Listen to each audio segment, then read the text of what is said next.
আসসালামু আলাইকুম। মোহাম্মদ আনিসুর রহমান, অধ্যক্ষ, Satara Chandpur school and college. Satara Chandpur school and college, এই কলেজটি উপমহাদেশের প্রখ্যাত পীরে কামেল হযরত মাওলানা শাহ সুফি আব্দুল খালেক রহমতুল্লাহ আলাইহিস সালামের কর্তৃক 1946 সনে প্রতিষ্ঠিত হওয়ার পর থেকে আমাদের এই স্কুল অ্যান্ড কলেজটি বরাবর ভালোভাবে পাঠদান করে আসছে এবং এলাকার মধ্যে শিক্ষার আলো বিস্তার করতে ব্যাপক ভূমিকা রেখেছে। বিভিন্ন পাবলিক পরীক্ষায় বিএসসি, এসএসসি, এসএসসি পরীক্ষায় বরাবর ভালো রেজাল্ট করে আসছে। আমাদের এখানে প্রায় প্রতি বছরই জিপিএ 5 পেয়ে আসছে এবং অষ্টম শ্রেণীর যে মেধাবৃত্তি, সেই পরীক্ষায়ও আমাদের এই প্রতিষ্ঠানটি ভালো ভূমিকা রেখেছে এবং আমাদের অষ্টম শ্রেণীর যে মেরিট বৃত্তি পরীক্ষায় প্রায় 100 ওই পর্যন্ত প্রায় 100 উপরে ছেলেমেয়েরা বৃত্তি পেয়েছে। আমাদের এই কলেজটিতে প্রথমে উচ্চ বিদ্যালয় ছিল। 2004 সালে অত্র এলাকার সাবেক সংসদ সদস্য এবং সাবেক সচিব জনাব মুশফিকুর রহমান স্যার 2004 সালে এই উচ্চ বিদ্যালয়ের সাথে একাদশ শ্রেণী যোগ করেন। এই হিসাবে আমাদের এলাকার ছেলেমেয়েরা মাধ্যমিক শিক্ষা পাশ করে অনেক দূরে যে একাদশ দ্বাদশ শ্রেণীতে অধ্যয়ন করতে হতো, ওনার সেই ঐকান্তিক প্রচেষ্টায় একাদশ শ্রেণী যুক্ত হওয়ায় আমাদের ছেলেমেয়েরা দূরে গিয়ে একাদশ দ্বাদশ শ্রেণী অধ্যয়ন করতে হয় না, এখানে তারা ভর্তি হয়ে এই অধ্যয়ন করে এবং ফলাফল বরাবর ভালো ফলাফল করে আসছে। একাদশ দ্বাদশ শ্রেণী সংযোজন করার পর থেকেই আমাদের এই সাবেক সংসদ সদস্য জনাব মুশফিকুর রহমান স্যার কলেজটির প্রতি বিশেষ দৃষ্টি রেখেছেন, এখনো দৃষ্টি রেখে যাচ্ছেন। আমাদের এই প্রতিষ্ঠানে ছাত্রছাত্রীর সংখ্যা প্রায় 1200 এর মতো। সেই হিসাবে আমাদের এই প্রতিষ্ঠানে অবকাঠামো ব্যবস্থা অত্যন্ত স্বল্প। এখানে আমরা বিগত সরকারের সময়ে কোনো অনুদান পাই নাই, কোনো উন্নয়ন লাগে নাই এবং আমরা বিল্ডিং পাই নাই। অন্যান্য স্কুল আমরা পেয়েছি, দেখেছি।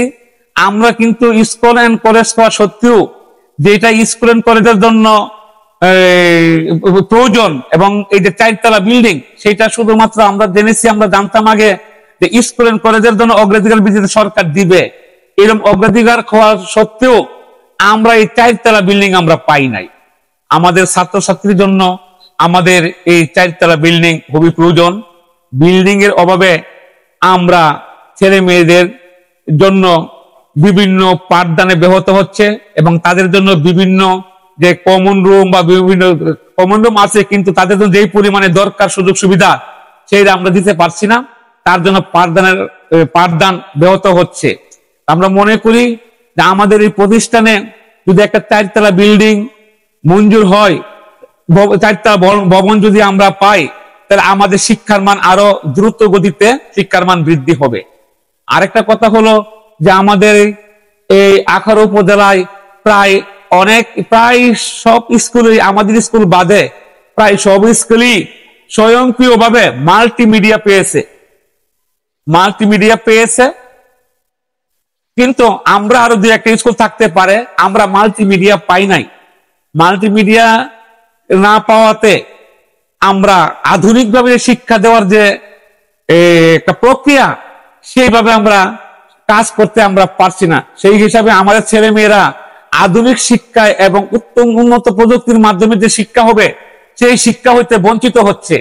সেই বঞ্চিত হওয়া, এখন আধুনিক শিক্ষার সাথে ওই শিক্ষায় বঞ্চিত হলে পাঠদানের মধ্যে একটা সামঞ্জস্য থাকে না। আমরা মনে করি আমরা এই অচিরে আমাদের জন্য, এই স্কুল এন্ড কলেজের জন্য একটা মাল্টি মিডিয়া ক্লাসরুম আমরা প্রত্যাশা করছি, আমরা চাই। তাছাড়া আমাদের স্কুলটি একটা মনোরম পরিবেশে অবস্থিত, যোগাযোগ ব্যবস্থা অনেক ভালো, এবং উপজেলা সদর হইতে অবশ্য 12 কিলোমিটার পশ্চিমে হলো আমাদের যোগাযোগ ব্যবস্থা অনেক ভালো। এখন মোটামুটি রোডঘাটও ভালো হয়েছে। এখন আমাদের এই ভবন, তারপর মাল্টি একটা ক্লাসরুম, তারপর কিছু মেরামতের প্রয়োজন আছে, টাকার জন্য আমরা এটা করতে পারছি না। সরকারের তরফ থেকে আমরা এই বিষয়ে সুদৃষ্টি কামনা করছি। আমরা এনটিআরসির মাধ্যমে কলেজ শাখায় হিসাব বিজ্ঞান, স্কুল শাখায় বাংলা ও ভৌত বিজ্ঞান, এই 3টি বিষয়ের চাহিদাপত্র এনটিআরসি এর মাধ্যমে অনলাইনে প্রেরণ করেছি। আমরা আশা করব আগামী এনটিআরসি নিয়োগের সময় আমরা এই 3টি শিক্ষক আমরা পাবো, এই প্রত্যাশা আমরা করছি। অন্তর্বর্তী সরকার আমাদের জন্য, আমি মনে করি দেশের জন্য ভাগ্যবান।